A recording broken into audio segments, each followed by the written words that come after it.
Hey guys, Eric and Roth here to talk about Z Nation. This is Syfy getting into the weekly zombie television series arena. They are boarding the zombie train, produced by Asylum. Asylum, who, if you don't know that name, that's the company that does Sharknado, and they do Transmorphers and all those mockbusters, as they're called. They do the mockbusters, and then they also do sort of their own original, like, water beast, genetically engineered masterpieces, like Gatoroid versus Megapython, though I think it was reversed. That was the peak of their creative genius, Debbie Gibson and Tiffany using quotes from their songs. But the thing is, that was amazing, but the thing is, this is nothing like those shows. Yes. I was actually legitimately surprised it was Asylum, because this is played straight. I protest! Yeah, you protest. I enjoyed it. I had very low expectations going in. I knew that it was going to be way more low budget than Walking Dead, and it is, and it shows.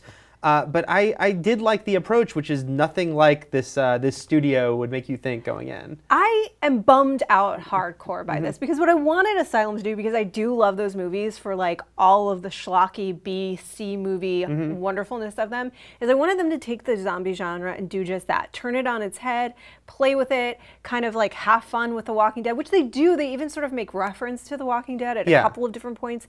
At the end, my favorite moment in the episode was when they take something that is not unheard of in the zombie genre, that people thought The Walking Dead might have done, which would have been very shocking. I won't say what it was, but they do it here, and it's awesome because it's so silly and it's so ridiculous. It is, and it's sort of the biggest moment of the episode, as far as like, whoa, they are going there. But you know what I really liked about this show was I liked that it went for this different approach, as far as most zombie stories are either right when it's beginning and the, oh my god, everyone's becoming zombies, or they're like Walking Dead, which is like, okay, the zombies have basically won and now there's just stragglers, people out there. This does a little bit of an in-between, where even though it's 3 years after the zombie apocalypse began, people are existing, you know, like the government's collapsed and you don't live your old life, but the fact that there are people driving around selling weapons you could use to kill zombies, the fact that there are communities, and it's like everyone just is like kind of like, you know, existing much more. You get much more of a sense than a lot of zombie stories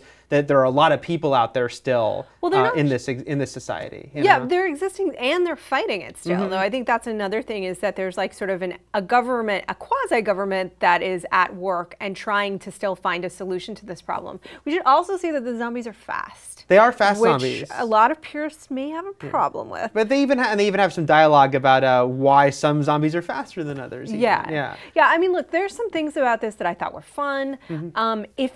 If it goes to 11 on the ridiculousness, like if that last sequence, the one that we were talking about, is where they're going in the future, I'm on board. That's awesome. Like, be as out of control as you can. You're Syfy, you know what I mean? And Asylum. But I wanted to either commit, to either do that or not, you know what I mean? I feel like this was a little middle ground for me. See, to me, what it reminded, having grown up watching so many, like, you know, sort of low budget horror movies on VHS, it just kind of reminded me of those kind of movies, like movies that are just, you know, just hitting a pattern of a certain, you know, a certain trope, a certain type of thing, and doing it fine. I don't want to oversell this to be like, this is amazing, you know, but this was like I could see myself sitting down and, you know, laying on my couch and watching this show, you know, because it delivers what it needed to. The performances are good. Again, it's much higher caliber than not Syfy, but Asylum usually does. You know, Harold Perrineau, Tom Everett Scott, these are good actors. So yeah, it was basically kind of just like giving you, you know, what you want in the essence of a zombie story. It was not breaking any new ground, but there were little things about it I enjoyed, you know? Okay.